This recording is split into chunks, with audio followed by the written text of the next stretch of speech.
Good morning, नमस्कार। आप देख रहे हैं द न्यूज पोस्ट और मैं हूं आपके साथ सुहाना। वक्त हो चला है झारखंड की बड़ी और महत्वपूर्ण खबरों से तेजी से अपडेट करने का। लेकिन इससे पहले अगर आपने द न्यूज पोस्ट को सब्सक्राइब नहीं किया है तो सबसे पहले इस चैनल को सब्सक्राइब करें और बेल आइकन पर क्लिक करें ताकि आपको मिलती रहे बड़ी खबरें सबसे पहले। तो चलिए बिना देरी किए शुरू करते हैं आज के मुख्य समाचार। नई दिल्ली में प्रधानमंत्री नरेंद्र मोदी की अध्यक्षता में नीति आयोग की 10वीं गवर्निंग काउंसिल की बैठक संपन्न हुई। इसमें झारखंड के मुख्यमंत्री हेमंत सोरेन ने भी हिस्सा लिया। इस दरमियान केंद्र और राज्यों के विकास के मुद्दों, नीतिगत प्राथमिकताओं और देश की सामाजिक आर्थिक चुनौतियों पर चर्चा हुई। मुख्यमंत्री हेमंत सोरेन ने झारखंड के विकास से जुड़े प्रमुख मुद्दों को बैठक में उठाया और राज्य के हित में केंद्र से सहयोग की अपेक्षा जताई। झारखंड के मुख्यमंत्री ने इस दौरान मीडिया से बातचीत में कहा कि झारखंड में विकास योजनाओं को गति देने के लिए केंद्र से सहयोग आवश्यक है और इस दिशा में नीति आयोग एक महत्वपूर्ण भूमिका निभा सकता है। नीति आयोग के अनुसार इस बार बैठक का मुख्य विषय विकसित भारत के लिए विकसित राज्य था। इसका मकसद यह है कि भारत को वर्ष 2047 तक एक विकसित राष्ट्र बनाने की दिशा में राज्य कैसे अहम भूमिका निभा सकते हैं। बैठक में केंद्र और राज्यों के बीच बेहतर समन्वय पर खास जोर दिया गया। झारखंड शराब घोटाला मामले में भारतीय जनता पार्टी के प्रदेश अध्यक्ष बाबूलाल मरांडी ने झारखंड के मुख्यमंत्री पर गंभीर आरोप लगाए। बाबूलाल मरांडी ने कहा कि शराब घोटाला में मुख्यमंत्री शामिल है। उनका कहना था कि 3 साल पहले लिखे उनके पत्र पर सरकार ने कार्रवाई क्यों नहीं की। बाबूलाल मरांडी ने कहा कि अगर मुख्यमंत्री पाक साफ है तो शराब घोटाले की सीबीआई जांच कराने की अनुशंसा करे। मरांडी ने कहा कि 19 अप्रैल 2022 को पत्र लिखकर मुख्यमंत्री हेमंत सोरेन को झारखंड उत्पाद विभाग के पदाधिकारियों द्वारा झारखंड राज्य बेवरेज कारपोरेशन लिमिटेड की निविदा JCBCL/2 दिनांक 1 अप्रैल 2022 में अंकित बिंदुओं की अवहेलना कर एक साजिश के तहत छत्तीसगढ़ की विशेष कंपनी को टेंडर देने और उससे होने वाले भारी राजस्व की क्षति की ओर ध्यान आकर्षित कराना था। नेता प्रतिपक्ष ने यह भी बोला कि पत्र में यह भी बताया गया था कि निविदा की कंडिका 9.3 में 3.90% अधिकतम लाभांश को बदलकर निविदा डालने वाली इकाइयों से न्यूनतम मार्जिन दर्शाने की बात अंकित है। इसकी वजह से A to Z infra service limited, prime one work for private limited, Sumit facilitation limited और एगर हंटर सॉल्यूशन लिमिटेड जो पूर्व में उनके मनोनुकूल शर्तें नहीं होने के कारण टेंडर नहीं डाल सके थे। भाजपा नेता ने कहा कि सरकार को पत्र लिखने के बावजूद सरकार ने उसका संज्ञान नहीं लिया। उन्हें पता था कि गड़बड़ी हो रही है, लेकिन गड़बड़ी रोकने की बजाय उसमें अधिकारियों का साथ दिया और उससे होने वाली कमाई का लाभ भी लिया। बीजेपी के खिलाफ दिए गए बयान पर कांग्रेस नेता लोकसभा में नेता प्रतिपक्ष राहुल गांधी की मुश्किलें बढ़ गई है। झारखंड के चाईबासा की MP MLA कोर्ट ने शनिवार को उनके खिलाफ गैर जमानती वारंट जारी किया है। कोर्ट ने राहुल गांधी को 26 जून को अदालत में हाजिर होने का आदेश दिया है। राहुल गांधी की ओर से पेशी में छूट देने के लिए याचिका दायर की गई थी, जिसे कोर्ट ने खारिज कर दिया। याचिकाकर्ता के वकील केशव प्रसाद ने बताया कि मामला 28 मार्च 2018 का है। ऑल इंडिया कांग्रेस कमेटी का अधिवेशन नई दिल्ली में हुई थी, जिसमें सांसद राहुल गांधी ने भारतीय जनता पार्टी के खिलाफ अपमानजनक टिप्पणी की थी। उन्होंने कहा था कि भाजपा में कोई भी हत्यारा अध्यक्ष बन सकता है, चोरों का गिरोह है। इस बयान के खिलाफ चाईबासा कोर्ट में केस दर्ज किया गया था। आपको बता दें कि इस मामले में लंबे समय से सुनवाई चल रही है। 20 फरवरी 2020 को झारखंड हाईकोर्ट ने आदेश दिया था। हाईकोर्ट के आदेश पर चाईबासा MP MLA कोर्ट से इस केस को रांची के MP SLA कोर्ट में ट्रांसफर किया गया।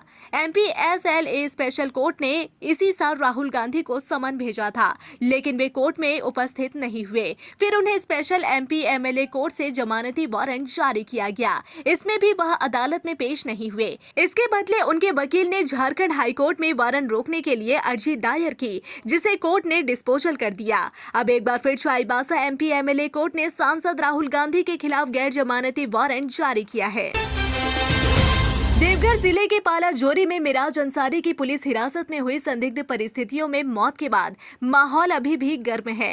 इस घटना पर झारखंड के स्वास्थ्य मंत्री डॉक्टर इरफान अंसारी ने कड़ा रुख अपनाते हुए साफ साफ कहा कि साइबर क्राइम के नाम पर कुछ पुलिस अधिकारी बेवजह निर्दोष लोगों को उठा रही है, उनके साथ थर्ड डिग्री टॉर्चर कर रही है। जामताड़ा में भी ऐसी कई घटना सामने आई थी, जिसे लेकर उन्होंने तत्काल सख्त कार्रवाई की थी। लेकिन अब यह रवैया अन्य जिलों में भी फैलता दिख रहा है, जो न केवल निंदनीय है बल्कि लोकतंत्र के खिलाफ भी है। उन्होंने कहा कि किसी को भी पुलिस कस्टडी में जान से मारने का अधिकार नहीं है, कानून से ऊपर कोई नहीं है। इरफान अंसारी ने साफ कहा कि दोषी चाहे कोई भी हो, उसे सजा जरूर मिलेगी। उन्होंने आरोप लगाया कि कुछ अधिकारी जानबूझकर हेमंत सोरेन सरकार की छवि खराब करने की साजिश कर रहे हैं। अगर किसी ने अपराध किया भी है तो कानून के तहत जांच और पूछताछ होनी चाहिए, न कि टॉर्चर और हत्या किया जाना चाहिए। उन्होंने जताया कि सरकार किसी भी कीमत पर ऐसे अमानवीय कृत्य को बर्दाश्त नहीं करेगी। जमशेदपुर में झारखंड के पूर्व मुख्यमंत्री रघुवर दास ने प्रेस वार्ता कर झारखंड सरकार के शराब नीति पर हमला बोला है।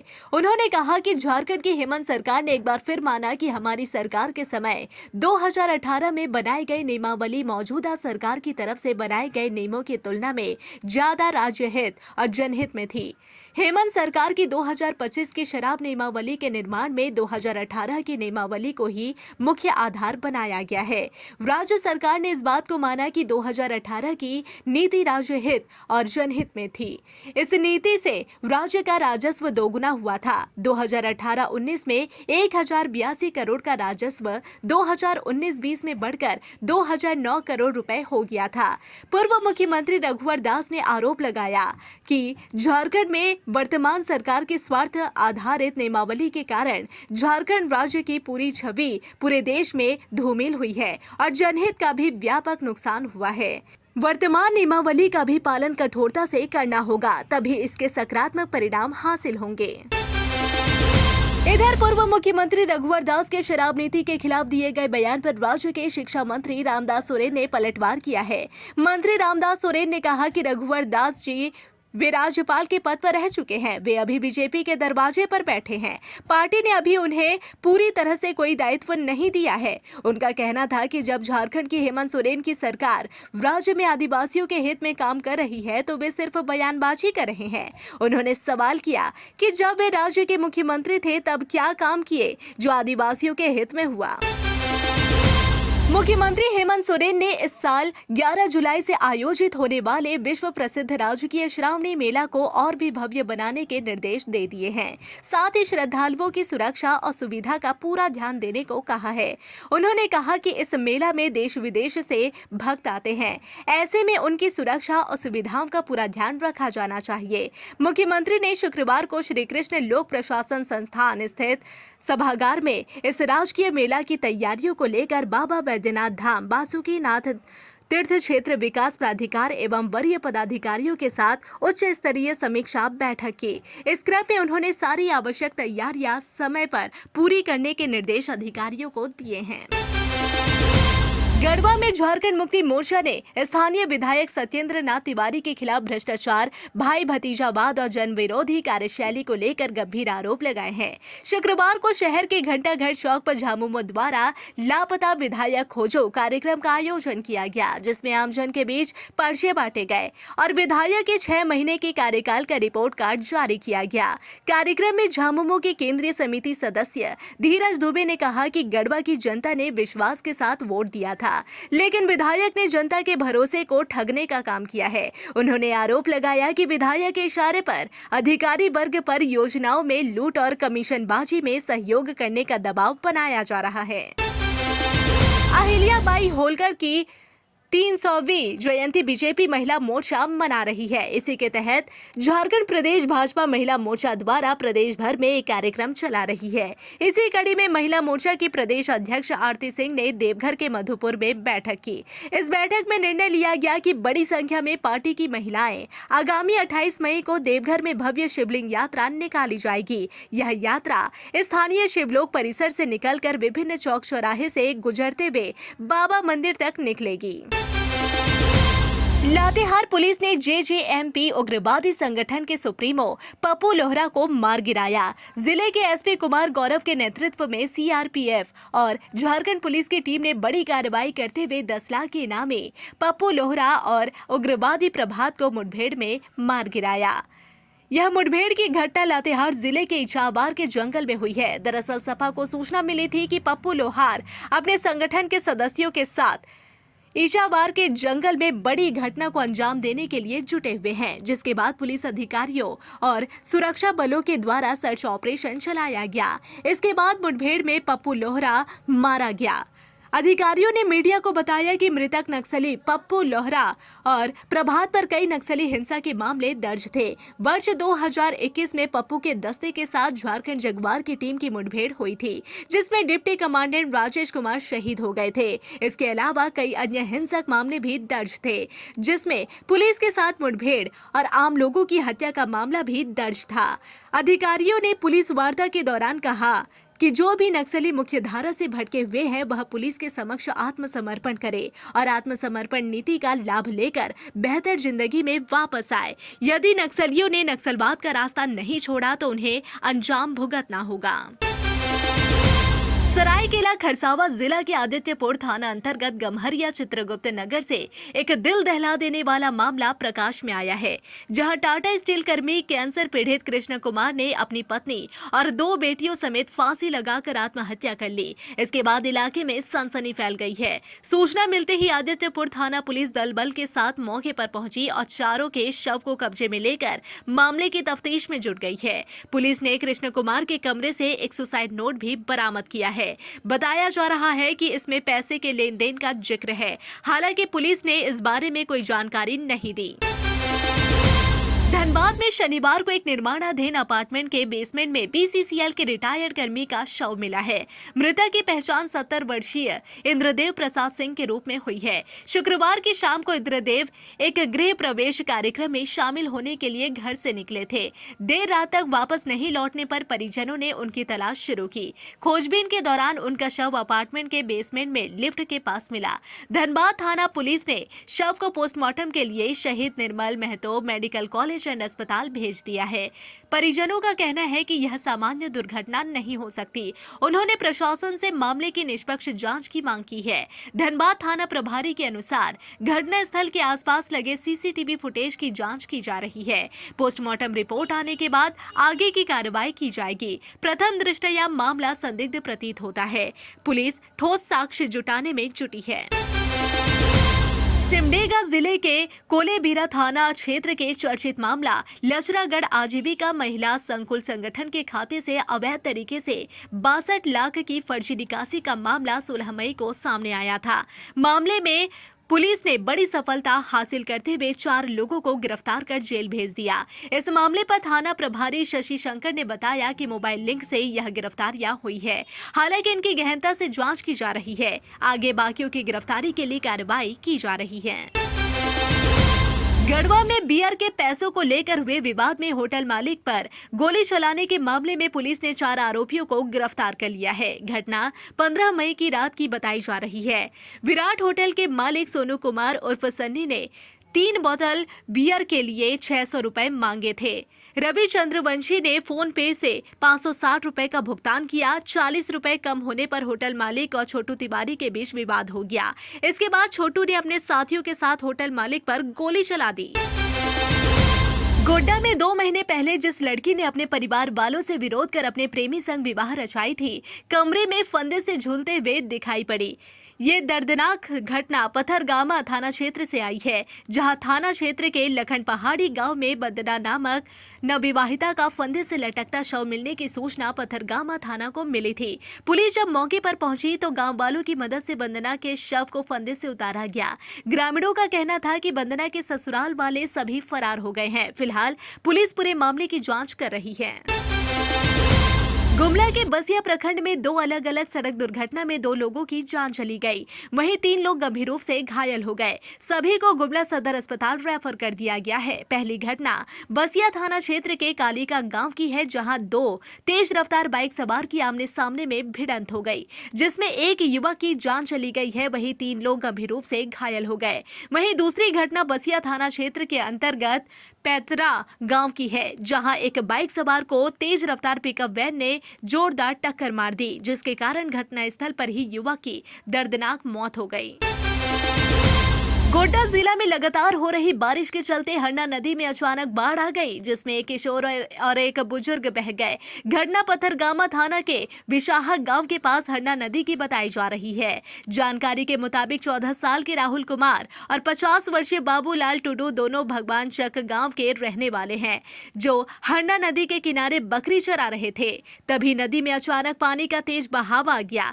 जब तक दोनों कुछ समझ पाते तब तक बाढ़ का पानी चारों तरफ से घेर लिया। दोनों तेज बहाव में बहते हुए बीच नदी तक पहुंच गए। संकट की इस घड़ी में दोनों ने खजूर पेड़ का सहारा लेकर लटक गए। बाद में बचाने के लिए रेस्क्यू ऑपरेशन चलाया गया। पाकुड़ जिले में अवैध लॉटरी का कारोबार तेजी से बढ़ रहा है। राज्य में लॉटरी पर पूरी तरह से पाबंदी लगाई गई, बावजूद इसके माफिया इस धंधे को चला रहे हैं। माफिया महिलाओं और बच्चों को कुछ रुपए का लालच देकर लॉटरी बेचने का काम सौंप रहे हैं। हैरत की बात यह है कि लॉटरी की छपाई जिले में ही होती है, जो हर महीने नए नए नाम से बाजार में उतारी जाती है। जेके, एसके जैसे कई नाम इसमें शामिल है। नकली लॉटरी भी छापकर बाजार में बेची जा रही है। बताया जा रहा है कि लॉटरी माफिया की पकड़ ऊपर तक होती है, इसलिए वे खुलेआम सवाल उठाने वालों को फंसाने की धमकी देते हैं। एक सुनियोजित तरीके से लॉटरी का गैंग बनाकर यह चलाया जा रहा है। इसमें महिलाओं को आगे रखा जाता है। सदर प्रखंड के कई ग्रामीण क्षेत्रों में अवैध लॉटरी छापी जा रही है। छोटे होलसेलर के माध्यम से इसे बाजारों में बेचा जाता है। पुलिस समय समय पर कार्रवाई करती है, लेकिन सिर्फ छोटे लॉटरी विक्रेता ही पकड़े जाते हैं। कुछ साल पहले सिद्धिपाड़ा में एक किराए के मकान से लॉटरी छापने का भांडाफोड़ हुआ था। सरगना को जेल भेज दिया गया था। कुछ महीनों तक यह धंधा कम हुआ, लेकिन पिछले कुछ महीनों से फिर तेज हो गया है। कोडरमा घाटे स्थित बंदरशुआ के पास शनिवार को रिफाइंड तेल से भरा एक टैंकर पलट गया, जिसके चलते रांची पटना मेन रोड में परिचालन बाधित हो गया। बताया जा रहा है कि उक्त टैंकर हल्दिया से रिफाइंड लोड कर कोडरमा होते हुए बिहार के रास्ते नेपाल की ओर जा रहा था। इसी बीच कोडरमा घाटी में टैंकर अनियंत्रित होकर सड़क पर ही पलट गया। टैंकर के पलटते ही उसमें लोड रिफाइंड सड़कों पर बहने लगा। इधर घटना के बाद आसपास के लोग वहां इकट्ठा हो गए। इसके बाद आसपास के लोग घरों से बाल्टी, डब्बा या जो भी बर्तन मिला उसे लेकर घटनास्थल पर पहुंचे और तेल भर कर ले गए। इधर इस दुर्घटना के बाद रांची पटना मुख्य मार्ग पर आवागमन पूरी तरह से बाधित हो गया था।